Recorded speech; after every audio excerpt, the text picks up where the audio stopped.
मोर समस्ते भाई भौणी मैंने ये भिडियो देखु आसंता काली आंध्र प्रदेश रे एर्नाकुलम स्टेशन ठारे एक ट्रेन टी हुतु हुतु हो जली जाइछि। आउ जो माने विकल हो बाहरी जाइछंती से माने अधा पोड़ा हो जाइछंती। आउ जो माने बाहरी नाहांती से माने जियंता जली जाइछंती।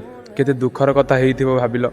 माने एते दुख लागुछि जे भिडियोटा को देखिले सही होउनी कि रही होउनी, आखिरु खाली लुह बाहरी आसुछि।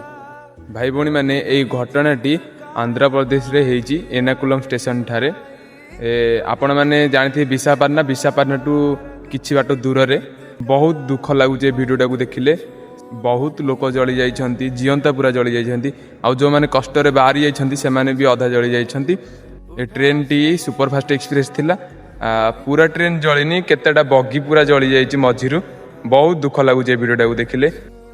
आ जो माने भलरे अछंती, जो माने अधा जलिछंती सेमानकु जगन्नाथ भल रखि थांतु। आपण माने भी कमेंट बॉक्स रे सेमान बाई लिखंतु। जय जगन्नाथ।